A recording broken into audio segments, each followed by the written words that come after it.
स्वागत है आप सभी बच्चों का एक बार फिर से दी कॉमर्स मेंटर देसर के इस धमाकेदार यूट्यूब चैनल और कॉमर्स की इस दुनिया में। तो बच्चों, जैसा कि आप लोगों को पता ही होगा कि क्लास 11th में इकोनॉमिक्स की हमारी जर्नी की शुरुआत हम लोगों ने पिछले सेशन के माध्यम से ही कर रखी है, जिसमें बच्चों मैंने आप लोगों को इंट्रोडक्शन ऑफ इकोनॉमिक्स के माध्यम से अर्थशास्त्र की उत्पत्ति कहां से हुई या अर्थशास्त्र का सर्वप्रथम प्रयोग कहां पास किया गया था या किन के द्वारा किया गया था, और साथ ही साथ मैंने आप लोगों को आधुनिक अर्थशास्त्र के पितामह जो एडम स्मिथ हैं उनके बारे में भी बता दिया था, जो ब्रिटिश अर्थशास्त्री हैं। और साथ ही साथ बच्चों मैंने आप लोगों को यह भी चीजें बताई थी कि जो पाश्चात्य अर्थ विचारक हैं या आर्थिक विचारक हैं, उन्होंने अर्थशास्त्र को किस प्रकार से परिभाषित किया था, उनके बारे में हम लोगों ने उस सेशन के माध्यम से जाना था बच्चों। तो आइए आज के होने वाले इस धमाकेदार या फिर कहें रोमांचक सफर के माध्यम से मैं आप लोगों को फिर से लेकर के चलता हूं इंट्रोडक्शन ऑफ इकोनॉमिक्स वाले इस अध्याय की ओर, और फिर से इकोनॉमिक्स से कुछ और चीजों के बारे में आप लोगों का परिचय करवाने का प्रयास करता हूं बच्चों। तो आइए आज के होने वाले इस रोमांचक सफर की करते हैं शुरुआत। Let's begin. तो बच्चों जल्दी से जल्दी फटाफट के अंदाज में आप लोग भी क्या करिए भैया, नोटबुक और पेन निकालिए, और जैसे कि आप लोग मेरे पीछे ग्रीन बोर्ड पर देख पा रहे होंगे हेडिंग लगा हुआ है भैया, अर्थशास्त्र के प्रकार। जी हाँ बच्चों, आज के होने वाले इस रोमांचक या फिर कहें धमाकेदार सेशन के माध्यम से सर्वप्रथम मैं आप लोगों को बताने वाला हूं कि आखिर अर्थशास्त्र कितने प्रकार के होते हैं बच्चों। तो बच्चों मैं बता दूं, जैसा कि आप लोग पीछे ग्रीन बोर्ड पर देख भी पा रहे होंगे कि अर्थशास्त्र जो होते हैं वो दो प्रकार के होते हैं। कितने प्रकार के होते हैं? दो प्रकार के होते हैं। कौन कौन से वो प्रकार हैं सर? तो बच्चों पहला जो है वो व्यष्टि अर्थशास्त्र है। पहला जो है वो क्या है? व्यष्टि अर्थशास्त्र है। और दूसरे नंबर पर जो आता है भैया अर्थशास्त्र के प्रकार में, वो आ जाता है आप लोगों का समष्टि अर्थशास्त्र। देखिए फिर से बता दूं आप लोगों को कि आपके अर्थशास्त्र को तो दो भागों में विभक्त किया जाता है, जिसमें हम लोग क्या कहते हैं, पहले भाग को हम लोग जानते हैं व्यष्टि अर्थशास्त्र के नाम से, तो दूसरे भाग को हम लोग जानते हैं बच्चों समष्टि अर्थशास्त्र के नाम से, है ना। तो आइए सर्वप्रथम चलते हैं व्यष्टि अर्थशास्त्र के बारे में जानते हैं, और उनमें किन किन चीजों का अध्ययन व अवलोकन का कार्य किया जाता है उसके बारे में। फिर चलेंगे हम लोग समष्टि अर्थशास्त्र की ओर बच्चों। तो बच्चों जैसा कि आप लोग मेरे पीछे ग्रीन बोर्ड पर देख पा रहे होंगे, आप लोगों को बताया गया है कि व्यष्टि जो है वो अंग्रेजी शब्द माइक्रो का हिंदी रूपांतरण है। किसका हिंदी रूपांतरण है? व्यष्टि जो है वो अंग्रेजी शब्द माइक्रो का हिंदी रूपांतरण है बच्चों, जो किससे उत्पन्न हुए या जिसकी उत्पत्ति कहां से हुई है? तो जिसकी उत्पत्ति हुई है बच्चों ग्रीक भाषा के माइक्रोज शब्द से। कहां से उत्पत्ति हुई है? ग्रीक भाषा के माइक्रोज शब्द से उत्पत्ति हुई है आप लोगों के व्यष्टि अर्थशास्त्र में, या व्यष्टि जिस शब्द का हम लोग क्या करते हैं अर्थ लगाते हैं अंग्रेजी शब्द के माइक्रोज से माइक्रो से बच्चों, है ना। तो यहां पास मैं बता दूं ग्रीक भाषा का वो शब्द है माइक्रोज, जिससे व्युत्पन्न हुआ है आप लोगों का माइक्रो शब्द, और उसी को हम लोग बोलते हैं व्यष्टि बच्चों, है ना। जैसे कि आप लोगों को बताया गया कि भैया जिसका तात्पर्य यह होता है स्मॉल या फिर छोटा, जिसी को हम लोग बोलते हैं बच्चों सूक्ष्म भी। क्या बोलते हैं? सूक्ष्म भी कहते हैं हम लोग व्यष्टि को बच्चों, सूक्ष्म के नाम से भी संबोधित किया जाता है। तो आइए जानते हैं कि आखिर व्यष्टि अर्थशास्त्र के अंतर्गत हम किन चीजों का अध्ययन व अवलोकन का कार्य करते हैं बच्चों। बताया जाता है कि व्यष्टि अर्थशास्त्र जो है ना वो अर्थशास्त्र की एक ऐसी शाखा मानी जाती है बच्चों, जिसके अंतर्गत हम लोग क्या करते हैं व्यक्तिगत आर्थिक इकाइयों का, किसके? व्यक्तिगत आर्थिक इकाइयों का अवलोकन व अध्ययन का कार्य करते हैं बच्चों, जिसमें कोई व्यक्ति विशेष के मांग पूर्ति या फिर कीमत या फिर कहें बच्चों मजदूरी लाभ इत्यादियों का अध्ययन व अवलोकन का कार्य किया जाता है। जैसे कि आप लोगों को बताया गया ना कि भैया हम लोग क्या करते हैं भैया अर्थशास्त्र की एक ऐसी शाखा जिसके अंतर्गत व्यक्तिगत आर्थिक इकाइयों का अध्ययन व अवलोकन का कार्य किया जाता है, उसे ही हम लोग क्या कहते हैं? व्यष्टि अर्थशास्त्र, या फिर कहते हैं बच्चों सूक्ष्म अर्थशास्त्र, जिसके अंतर्गत हम लोग क्या करते हैं मांग पूर्ति कीमत बचत ब्याज मजदूरी और या फिर कहें लाभ इत्यादियों का अध्ययन व अवलोकन का कार्य करते हैं। अब ये जो मांग पूर्ति बताई गई है या बचत मजदूरी ब्याज इत्यादि आप लोगों को बताई गई है बच्चों, वो किसकी बताई गई है? व्यक्तिगत आर्थिक इकाइयों की। या फिर कहूं मान के चलिए आप मेरे आर्थिक इकाइयों का अध्ययन करते हैं, तो वो भी किसके अंतर्गत आएगा? आप लोगों के व्यष्टि अर्थशास्त्र के अंतर्गत आने वाला है बच्चों, क्योंकि आप छोटे पैमाने पर क्या कर रहे हो? आर्थिक इकाइयों का अध्ययन व अवलोकन का कार्य कर रहे हो, तो उसी को हम लोग क्या कहते हैं? व्यष्टि अर्थशास्त्र कहते हैं, या कहते हैं बच्चों सूक्ष्म अर्थशास्त्र, है ना। तो जहां पास आप लोगों को बताया गया कि हम लोग इसमें किसका अध्ययन करते हैं? व्यक्तिगत मांग, व्यक्तिगत पूर्ति, कीमत, बचत, ब्याज, मजदूरी इत्यादि का हम लोग अध्ययन किसके अंतर्गत करते हैं? तो आपके व्यष्टि अर्थशास्त्र के अंतर्गत करते हैं, है ना। तो आइए जानने का प्रयास करते हैं कि आखिर समष्टि अर्थशास्त्र के अंतर्गत हम लोग किन चीजों का अध्ययन करते हैं, या इसकी उत्पत्ति कहां से हुई। बच्चों, कहा जाता है कि आपकी जो समष्टि अर्थशास्त्र जो है ना, वो भी व्यष्टि की तरह ही एक अंग्रेजी शब्द मैक्रो से लिया गया है। किससे लिया गया है? देखिए, व्यष्टि का तात्पर्य मैंने बताया माइक्रो, शब्दों को समझिएगा।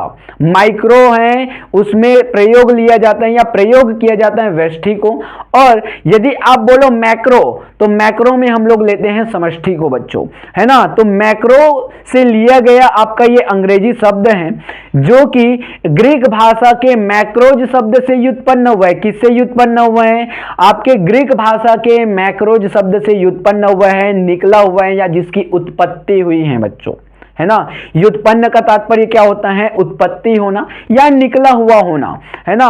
और जिसमें आप लोगों को बताया गया भैया कि जिसका तात्पर्य है या अर्थ है लार्ज या फिर बड़ा से, जिसी को हम लोग बोलते हैं बच्चों व्यापक भी। क्या बोलते हैं? व्यापक भी कहते हैं बच्चों। जैसे कि आप लोगों को यहां पास बताया गया ना कि भैया समष्टि अर्थशास्त्र जो है ना बच्चों, वो अर्थशास्त्र की एक ऐसी शाखा मानी जाती है बच्चों, जिसके अंतर्गत बड़े पैमाने पर या फिर कहें समग्र आर्थिक इकाइयों का अवलोकन व अध्ययन का कार्य किया जाता है। अब यहां पास बड़े पैमाने या समग्र का तात्पर्य क्या है सर?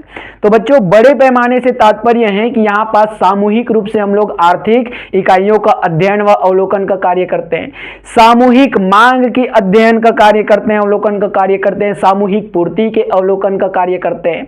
अब यहां पर देखिए, व्यष्टि अर्थशास्त्र में हम लोग क्या करते थे? केवल और केवल व्यक्तिगत आर्थिक इकाइयों का अध्ययन करते थे, व्यक्तिगत मांग, पूर्ति, कीमत, बचत का हम लोग अध्ययन व अवलोकन का कार्य करते थे। लेकिन अब ऐसा नहीं होने वाला है। समष्टि अर्थशास्त्र में संपूर्ण अर्थशास्त्र का अध्ययन व अवलोकन का कार्य किया जाता है बच्चों। जैसा कि आप लोगों को यहां पर बताया गया कि समष्टि अर्थशास्त्र जो है अर्थशास्त्र की एक ऐसी शाखा है जिसमें समग्र या फिर बड़े पैमाने पर आर्थिक इकाइयों का अध्ययन व अवलोकन का कार्य किया जाता है, और उसे ही हम लोग क्या कहते हैं बच्चों? समष्टि अर्थशास्त्र या फिर कहते हैं व्यापक अर्थशास्त्र बच्चों, है ना। तो उम्मीद कर रहा हूं आप लोगों को कि व्यष्टि अर्थशास्त्र और समष्टि अर्थशास्त्र आखिर किसे कहते हैं, या इसकी उत्पत्ति कहां से हुई, और इनके अंतर्गत हम किन किन चीजों का अध्ययन व अवलोकन का कार्य करते हैं, बखूबी समझ में आ गया होगा। सर, समष्टि अर्थशास्त्र में किन चीजों का अवलोकन व अध्ययन का कार्य करते हैं, फिर से बता दो। तो यहां पर जैसे कि आप लोगों को बताया गया ना कि भैया समष्टि अर्थशास्त्र के अंतर्गत हम लोग सामूहिक मांग, सामूहिक पूर्ति, या फिर कहें बच्चों सामान्य कीमत स्तर, राष्ट्रीय आय, बेरोजगारी, या फिर कहें बैंकिंग इत्यादि का अवलोकन या अध्ययन का कार्य करते हैं बच्चों।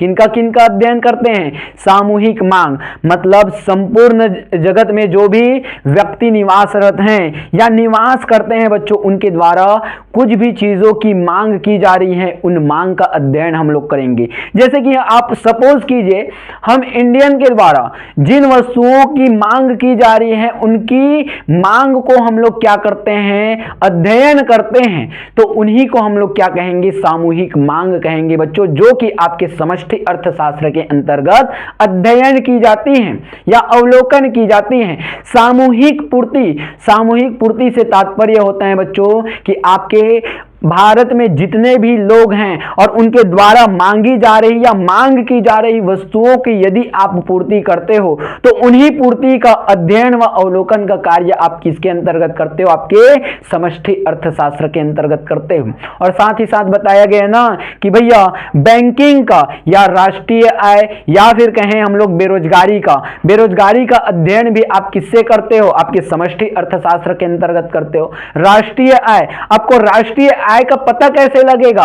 आपके द्वारा बजट पेश की जाती है बच्चों, आपके राज्य सरकार के द्वारा हो या फिर आपके सेंट्रल गवर्नमेंट के द्वारा हो, केंद्र सरकार के द्वारा हो, क्या किया जाता है, बजट पेश किया जाता है। उसके माध्यम से आप लोगों को पता चल जाएगा कि भैया हमारे भारत में रहने वाले लोगों का जो राष्ट्रीय आय है वो कितने रुपए सालाना हो सकता है, ये आप लोगों को बजट के थ्रू पता चल जाता है। ये भी अध्ययन हम लोग किसके अंतर्गत करते हैं, तो आपके समष्टि अर्थशास्त्र के अंतर्गत ही इनका अध्ययन किया जाता है बच्चों, या अवलोकन का कार्य किया जाता है ना।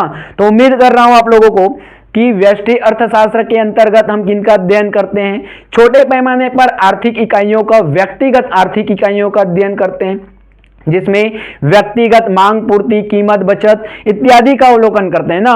समष्टि अर्थशास्त्र में हम लोग करते हैं समग्र या फिर बड़े पैमाने पर आर्थिक इकाइयों का अध्ययन बच्चों, जिसमें आपको बताया गया सामूहिक मांग, सामूहिक पूर्ति, राष्ट्रीय कीमत स्तर या सामान्य कीमत स्तर, राष्ट्रीय आय, बेरोजगारी, बैंकिंग इत्यादि का अध्ययन हम समष्टि अर्थशास्त्र के अंतर्गत करते हैं, है ना। तो आइए जानने का प्रयास करते हैं बच्चों कि आखिर ये मानवीय क्रिया क्या है। तो मानवीय क्रिया से सीधा सीधा तात्पर्य है बच्चों कि हम मनुष्यों के द्वारा जो भी कार्य किए जाते हैं उसे ही हम लोग क्या कहते हैं, मानवीय क्रिया कहते हैं। किसको कहते हैं, एक बार फिर से बताइए सर। बच्चों, हम मनुष्यों के द्वारा या हम मानव प्रजातियों के द्वारा जो भी कार्य किए जाते हैं उसे ही हम लोग क्या कहते हैं, मानवीय क्रिया कहते हैं बच्चों। जैसे कि मैं आप लोगों को यहाँ पास क्या कर रहा हूँ, पढ़ा रहा हूँ, टीचिंग करवा रहा हूँ, तो ये भी एक प्रकार से मेरे द्वारा मानवीय क्रिया ही करी जा रही है। क्या करी जा रही है, मानवीय क्रिया ही करी जा रही है, क्योंकि मैं मनुष्य हूं और मनुष्यों के द्वारा की जाने वाली कार्यों को ही क्या कहा जाता है, मानवीय क्रिया कहा जाता है। तो मेरे द्वारा भी की जा रही अभी कार्य को क्या कहा जाएगा बच्चों, मानवीय क्रिया ही कहा जाएगा।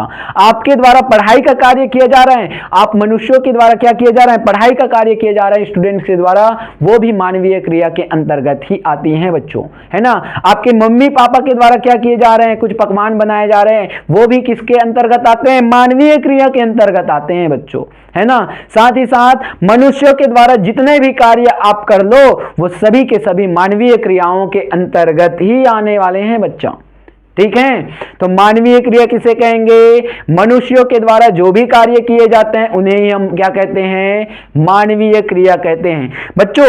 लेकिन देखिए, मानवीय क्रिया जो होते हैं ना, उनको भी दो अलग अलग भागों में बांट दिया जाता है। किस भाग में, दो अलग अलग भागों में बांट दिया जाता है। एक तो होता है जिसमें हम पैसा कमाने के उद्देश्य से कार्य करते हैं। किस उद्देश्य से सर, पैसा कमाने के उद्देश्य से हम कार्य करते हैं। और दूसरा जो पार्ट आ जाता है वो समाज सेवा के भावना से किया जाता है ना। अब देखिए, अब इनको दो भागों में बांटा गया और उनको कहा जाता है, एक पहला जो हमने बोला पैसा कमाने के उद्देश्य से, तो उसमें आ जाता है आपका आर्थिक क्रिया, और दूसरा समाज सेवा भावना होता है जिसमें बच्चों वो आ जाता है आप लोगों के लिए अनार्थिक क्रिया के अंतर्गत। तो आइए पहले चलते हैं इन मानवीय क्रियाओं में दो भागों में, जैसे कि आपको बताया गया, एक तो होता है आर्थिक क्रिया, तो दूसरा होता है अनार्थिक क्रिया। तो आइए सर्वप्रथम समझते हैं कि आर्थिक क्रिया क्या है बच्चों। कहा जाता है कि आर्थिक क्रिया से तात्पर्य है कि भैया धन कमाने के उद्देश्य से कोई भी कार्य करे वही आर्थिक क्रिया कही जाती है। ये मेरे शब्दों में है। किनके शब्दों में है, मेरे शब्दों में मैं बता दूं कि धन कमाने के उद्देश्य से कोई भी व्यक्ति के द्वारा कोई भी कार्य किया जाता है, संपन्न किया जाता है, तो उन्हीं कार्यों को हम क्या कहते हैं, आर्थिक क्रिया कहते हैं। जैसा कि यहां पास आप लोगों को क्या बताई गई है ना, कि ऐसी समस्त क्रियाएं जिसके अंतर्गत उत्पादन, उपभोग, विनिमय एवं निवेश संबंधित कार्य को किए जाते हैं उसे ही हम लोग क्या कहते हैं, आर्थिक क्रिया कहते हैं। मतलब धन कमाने के उद्देश्य से ही हम लोग क्या करते हैं, उत्पादन करते हैं किसी भी वस्तु का। अब देखिए, किसी भी वस्तु का मैं उत्पादन कर रहा हूं और उससे मुझे लाभ ना हो तो मैं उसको उत्पादित करूंगा क्या, या उसका उत्पादन का कार्य करूंगा क्या, नहीं। तो उत्पादन का तात्पर्य भी समझ लेते हैं। आइए बच्चों, उत्पादन से तात्पर्य है कि कुछ भी वस्तु को यदि हम मनुष्यों के द्वारा निर्मित की जाती है, क्या की जाती हैं, हम मनुष्यों के द्वारा क्या किया जाता है, कुछ वस्तुओं को निर्मित किया जाता है, बनाया जाता है, उसी को हम लोग क्या कहते हैं, उत्पादन कहते हैं। जैसे कि अगर मैं आप लोगों को उदाहरण दूं बच्चों, तो आपके घर में आपके पिताजी जो हैं वो क्या करते हैं, खेती का काम करते हैं। अब खेती का काम करते हैं तो आपको क्या चाहिए, अनाज की आवश्यकता पड़ती है, क्योंकि हम लोग अगर अनाज नहीं मिलेगा तो भूखमरी के मारे मर ही जाएंगे, है ना। तो यहाँ पास अनाज का उत्पादन किया जाता है खेतों के माध्यम से आपके पिताजी के द्वारा। क्यों? क्योंकि भैया आप लोगों को अनाज की आवश्यकता है और उसमें तरह तरह के रासायनिक खाद्य पदार्थों का क्या किया जाता है, प्रयोग किया जाता है, जिससे भैया आपके जो अनाज की पैदावार है वो क्या हो सके, बढ़ती चली जा सके बच्चों, या अनाज की जो पैदावार है उसमें बढ़ोतरी हो सके। ये भी एक प्रकार से क्या है, उत्पादन ही है बच्चों। और क्या कहा गया सर, उपभोग। तो उपभोग से तात्पर्य है बच्चों कि किसी भी वस्तु का यदि हम लोग उपयोग करते हैं अपने निजी आवश्यकताओं के लिए या अपने खुद के उपयोग के लिए, तो उसे ही हम लोग क्या कहते हैं, उपभोग कहते हैं बच्चों। जैसा कि मान के चलिए आपके पिताजी के द्वारा क्या किया गया था, आपके खेत में अनाज उगाए गए थे या अनाज की फसल लगाई गई थी, तो अब उस अनाज को हम लोग क्या करेंगे बच्चों, अपने लिए ही, खाने के लिए ही क्या करेंगे, उसका उपभोग करेंगे या उपयोग करेंगे। उसी को तो हम लोग कहते हैं बच्चों उपभोग। मतलब मनुष्य के द्वारा कुछ भी वस्तु का यदि उपयोग किया जा रहा है अपने जीवन काल में, उसी को हम कहते हैं उपभोग बच्चों। यहां पास देखिए आपके लिए मैं क्या कर रहा हूं, यहां टीचिंग करवा रहा हूं ना, तो यहां पास माइक को भी मैंने लगा लिया है अपने कॉलर में, तो ये माइक का भी उपयोग मैं अपने लिए कर रहा हूं, आप लोगों को पढ़ाने के लिए कर रहा हूं, तो ये भी एक प्रकार से क्या हुआ, उपभोग ही हुआ बच्चों, है ना। ये जो आपके पीछे ग्रीन बोर्ड लगा हुआ है, ये भी तो मेरे द्वारा क्या किए जा रहे हैं, उपयोग में लाई जा रही हैं। ये जो मार्कर हैं बच्चों, क्या है, एक मार्कर हैं, ये भी आप लोगों को पढ़ाने के लिए क्या किए जा रहे हैं, उपयोग में लाई जा रही हैं। ये भी तो एक प्रकार से उपभोग भी है बच्चों, है ना। तो आइए जानने का प्रयास करते हैं कि विनिमय से तात्पर्य क्या है। बच्चों कहा जाता है कि विनिमय से तात्पर्य है कि भैया कुछ भी वस्तु और सेवाओं का यदि आप आदान और प्रदान करते हो। किसका आदान प्रदान सर, वस्तु और सेवाओं का आदान प्रदान का कार्य जहां पास किया जाता है उसी को हम लोग कहते हैं विनिमय। सपोज कीजिए आप अपने गांव के एक किराना स्टोर पे गए हो और किराना स्टोर से आप क्या कर रहे हो, अपनी जरूरत की कुछ वस्तुएं वहां से खरीद रहे हो, है ना।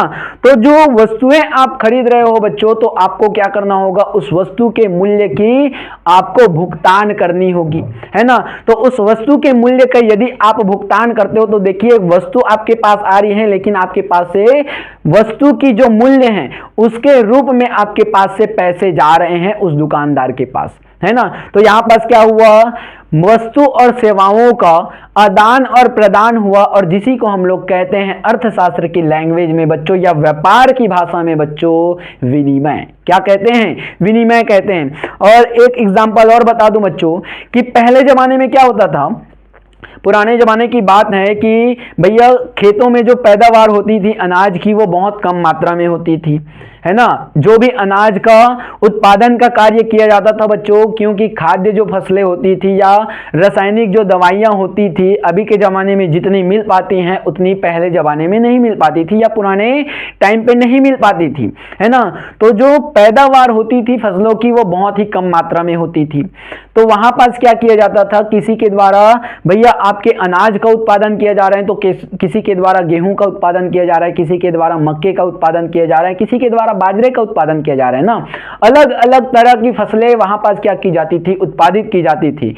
अब वहां पास क्या होता था कि वस्तुओं को एक दूसरे के द्वारा क्या किए जाते थे, एक्सचेंज किए जाते थे कि हाँ भैया आप मेरे को इतना अनाज दे दो, मैं आपको इतना गेहूं देने वाला हूं। देखिए जिनके पास गेहूं नहीं होता था वो अनाज ले लेते थे, और अनाज नहीं होता था वो गेहूं ले लेते थे।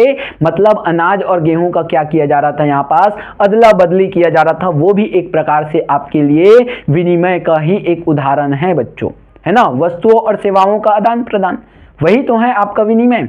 और क्या कहा गया सर, तो आपको बताया गया बच्चों निवेश। क्या बताया गया, निवेश। तो निवेश से तात्पर्य होता है बच्चों कि किसी भी व्यक्ति के द्वारा और धन कमाने के उद्देश्य से यदि अपने धन को किसी एक जगह लगाया जाए या निवेश किया जाए, उसी को हम कहते हैं निवेश। किसके लैंग्वेज में, अर्थशास्त्र की लैंग्वेज में। अब इसको किस प्रकार से समझ सकते हो मैं बता दूं बच्चों, इसको हम इस प्रकार से समझ सकते हैं जैसे कि आपके पिताजी के द्वारा क्या किया जाता है, खेतों में फसलें लगाई जाती हैं, किस उद्देश्य से? धन कमाने के उद्देश्य से? नहीं नहीं सर, अनाज प्राप्त करने के उद्देश्य से। लेकिन उसके पीछे एक रीजन है बच्चों, अनाज उत्पादित करने के लिए नहीं, धन कमाने के उद्देश्य से आपके पिताजी के द्वारा आपके खेतों में क्या किए जाते हैं? फसल उत्पादित किए जाते हैं। वो कैसे मैं बता दूं। देखिए सपोज कीजिए आज के डेट में हम लोग क्या कर रहे हैं, 1 एकड़ का यदि हम लोग 1 एकड़ के जमीन में यदि हम लोग फसल का उत्पादन कर रहे हैं बच्चों, और उस 1 एकड़ के जमीन में फसल के उत्पादन में हम लोगों ने लागत लगा दी बच्चों 25,000 रुपए। कितने रुपए की लागत लगाई है? 25,000 रुपए खर्च कर डाले, है ना, फसल को उत्पादित करने के लिए टोटल। अब देखिए यहां पास फसल को जब हमने कटाई मिजाई सब चीज कर लिया, उसको बेचाई जब किए, फसल की बिक्री जब हमने किए, तो 20 क्विंटल अगर आपके पास हो जाते हैं उस फसल में, है ना, किसमें? 1 एकड़ के जमीन में जब आपने फसल उत्पादित किए थे तो उसमें मान के चलिए 20 क्विंटल आपके पास अनाज हो जाते हैं। तो उस अनाज की यदि आप लोग क्या करते हो? बिक्री करते हो, तो वहां पास अब देखिए हमारे छत्तीसगढ़ के रेट के हिसाब से बच्चों अराउंड 60,000 रुपए तो आप लोगों को मिल ही जाएंगे उस 1 एकड़ जमीन में फसल उत्पादित किए थे उससे। तो देखिए अब 25,000 रुपए आपने लागत लगाए, कितने रुपए आपको मिल रहे हैं? 60,000 रुपए। कितने रुपए का आपके पिताजी को प्रॉफिट हो गया? 35,000 रुपए का। तो यहां पास देखिए धन कमाने के उद्देश्य से आपके पिताजी के द्वारा क्या किया गया? धन लगाया गया उस 1 एकड़ जमीन पर फसल उत्पादित करने के लिए बच्चों। ये भी एक प्रकार से क्या है? निवेश ही है बच्चों, है ना। तो आइए और कौन सी चीजें बताई गई? और बताई गई हैं बच्चों कि भैया इसमें क्या किया जाता है? दुर्लभ साधनों का उपयोग मनुष्यों द्वारा अपनी आवश्यकताओं की पूर्ति के लिए किया जाता है। क्या किया जाता है? आर्थिक क्रिया में बताया गया बच्चों हम लोगों को कि इसमें भैया दुर्लभ संसाधनों का उपयोग जो है, किसका उपयोग? दुर्लभ संसाधन। अब ये दुर्लभ संसाधन क्या है समझिए। दुर्लभ संसाधन से तात्पर्य होता है बच्चों जो हम लोगों को बहुत ही मुश्किल से मिलता है ना।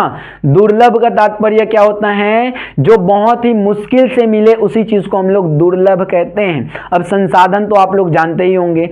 अब दुर्लभ संसाधनों में मैं बता दूं आप लोगों को, क्या हर एक जगह कोयला मिल सकता है क्या? नहीं, कोयला आप लोगों को हर एक जगह नहीं मिल सकता।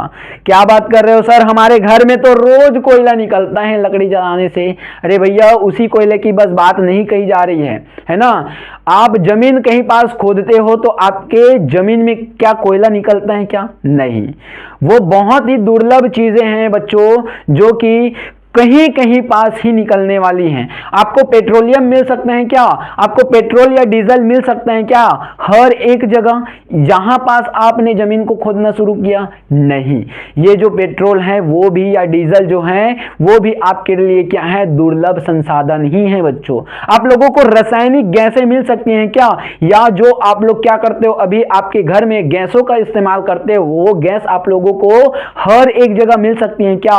नहीं बच्चों, ये गैस भी आप लोगों को बहुत दुर्लभता के साथ में प्राप्त होती है। इसीलिए आप लोग इनका क्या करते हो? मूल्य का भुगतान करते हो बच्चों, क्योंकि ये जो संसाधन है हम लोगों के लिए दुर्लभ संसाधन है। और इन दुर्लभ संसाधनों से ही हम क्या करते हैं? मनुष्यों के द्वारा अपनी आवश्यकताओं की संतुष्टि के लिए भरपूर प्रयास करते हैं बच्चों, कि हम अपनी आवश्यकताओं की संतुष्टि क्या कर ले? इस दुर्लभ संसाधन के माध्यम से कर ले, है ना। तो आइए अब जानने का प्रयास करते हैं कि आखिर अनार्थिक जो क्रिया है, आर्थिक क्रिया तो आपने जान लिए, अब चलते हैं अनार्थिक क्रिया की ओर। बच्चों अनार्थिक क्रिया में होता क्या है, मैं अपने शब्दों में बता दूं तो अनार्थिक क्रिया से तात्पर्य है बच्चों सेवा भावना। क्या है? सेवा भावना। यदि आपने धन कमाने के उद्देश्य से नहीं बल्कि आप सेवा भावना से कोई भी कार्य करते हो तो वो आपके लिए अनार्थिक क्रिया ही कहलाती है। जैसे मान के चलिए यदि मैं आप लोगों को यहां पास पढ़ा रहा हूं, टीचिंग करवा रहा हूं, लेकिन मैं आप लोगों से फीस न लूं, क्या न लूं? फीस न लूं, तो ये आप लोगों के लिए मेरे द्वारा की गई जो कार्य है वो क्या कार्य कहलाएगी? अनार्थिक क्रिया के अंतर्गत की गई कार्य ही कहलाएगी। क्योंकि मेरी जो कार्य है बच्चों वो एक सेवा भावना है कि मैं हर एक बच्चे को शिक्षित देखना चाहता हूं, है ना, हर एक बच्चे को शिक्षा प्रदान करना चाहता हूं, ये मेरा शौक है। इसीलिए ये कार्य क्या कहलाएगी? अनार्थिक क्रिया क्रिया कहलाएगी। आप अपने गांव में ग्राम प्रमुख के द्वारा की गई कार्यों को ही देख लीजिए। क्या आपके ग्राम प्रमुख के द्वारा कोई भी कार्य किया जाता है आपके ग्राम के विकास के लिए तो आपसे पैसे लिए जाते हैं क्या? नहीं ना।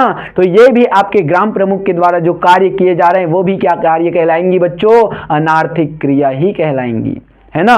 सरपंच जी जो हैं वो आपके घर में नल का भैया क्या करवा रहे हैं? कनेक्शन लगवा रहे हैं, है ना, सरकार के द्वारा, क्योंकि कनेक्शन आप लोगों के लिए अवेलेबल हैं तो आपके घरों में कनेक्शन लगवा रहे हैं घर घर जा जा करके।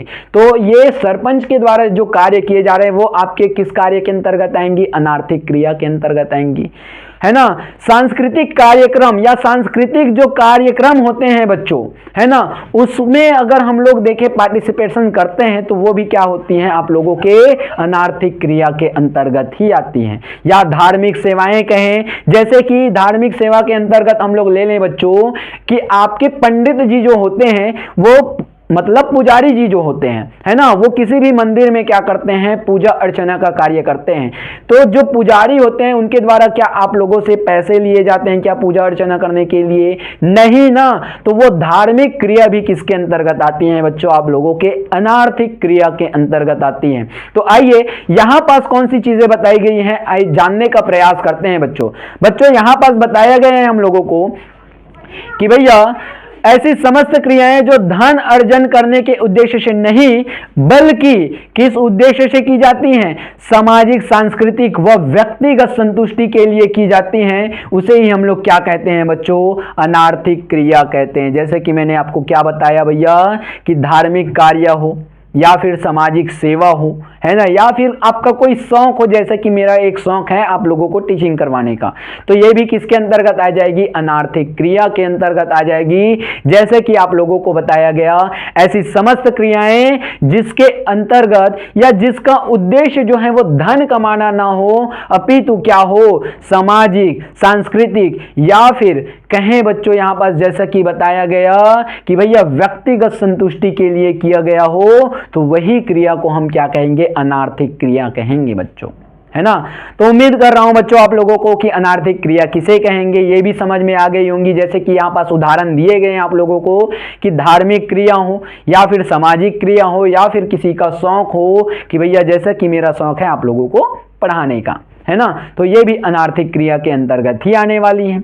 और कौन सी चीजें बताई गई सर? तो और बताई गई हैं बच्चों आप लोगों को कि आर्थिक समस्या। तो आइए जानने का प्रयास करते हैं कि आखिर आर्थिक समस्या किसे कहेंगे।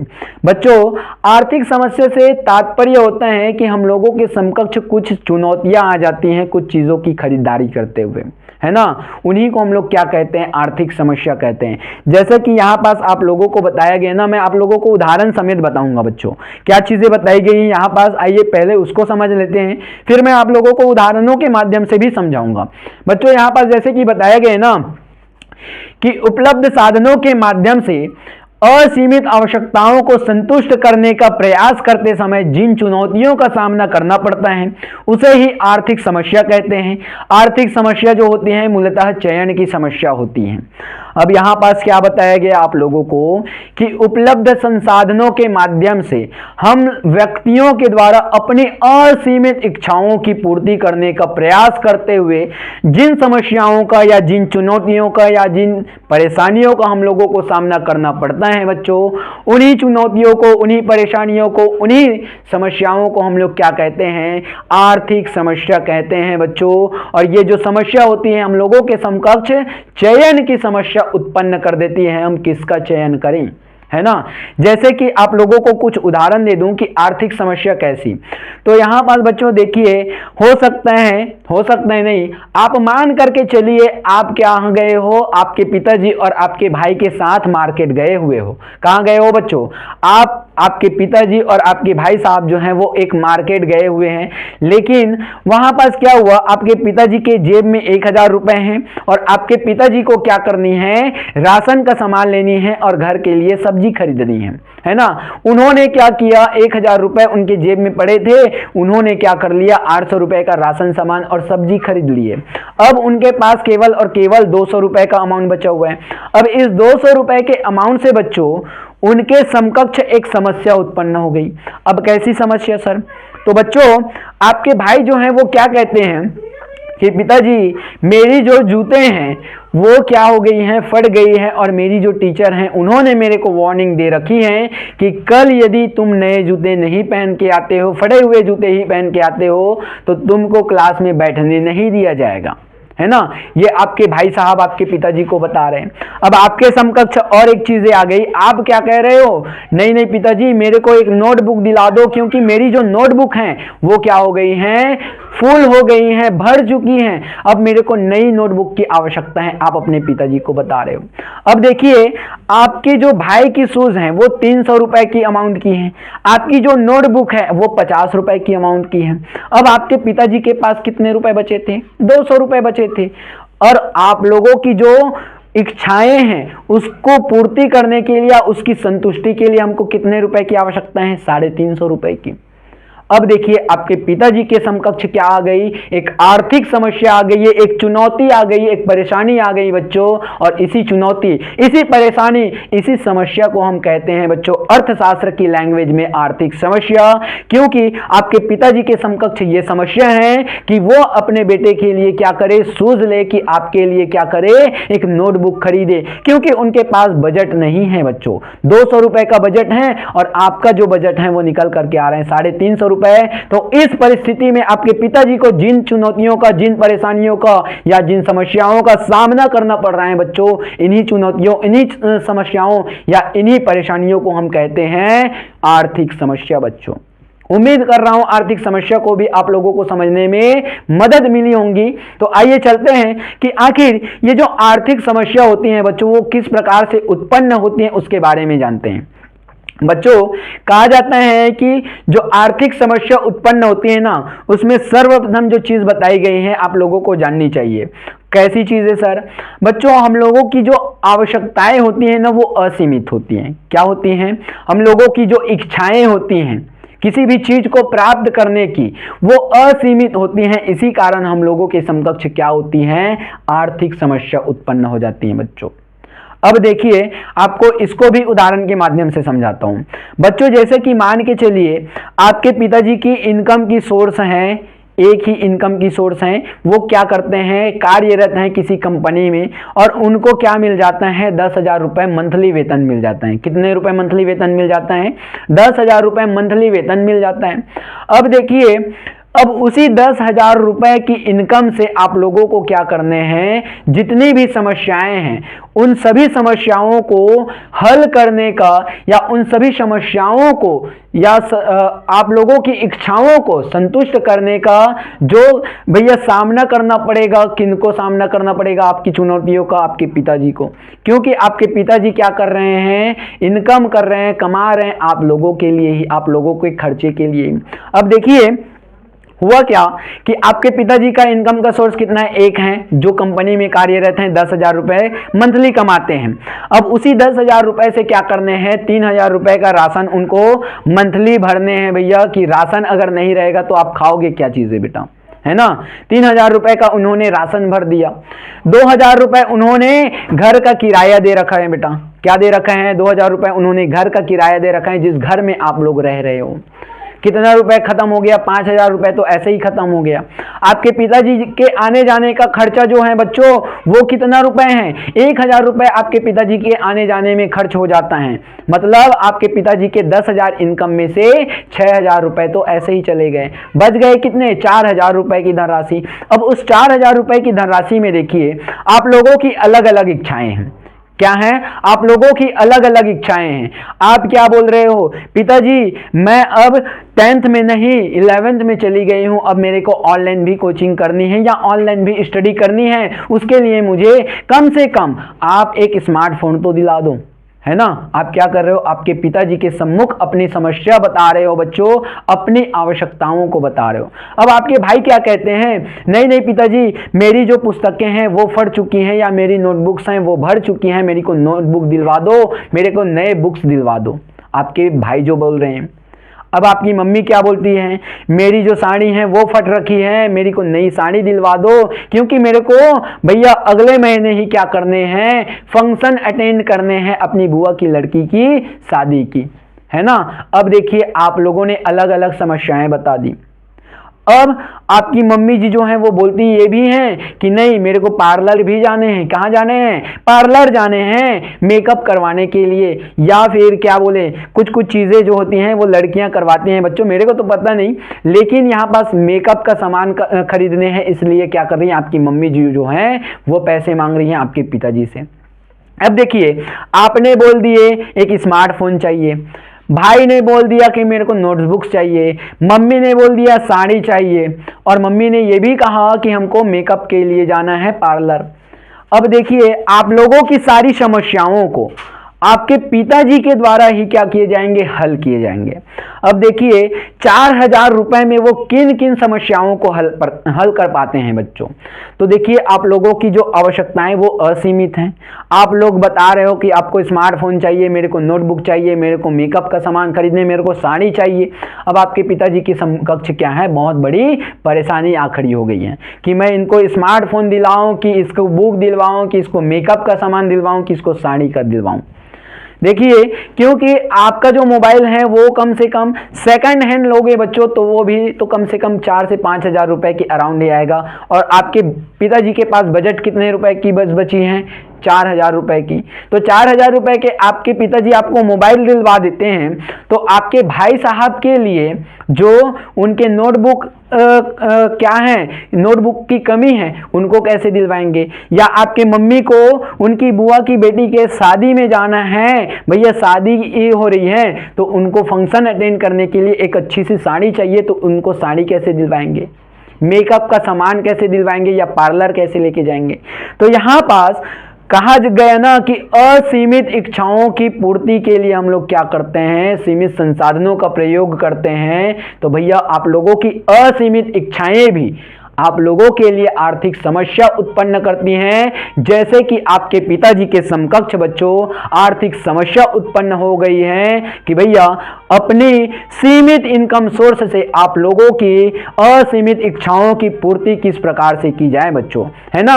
और कौन सी चीजें हैं सर? तो और बताई जाती हैं बच्चों कि आर्थिक समस्या जो उत्पन्न होती है ना वो सीमित संसाधनों की वजह से भी होती हैं। किसकी वजह से? कि आप लोगों के समकक्ष जो साधन होते हैं ना वो सीमित होते हैं, इसीलिए भी आप लोगों के समकक्ष क्या होती हैं?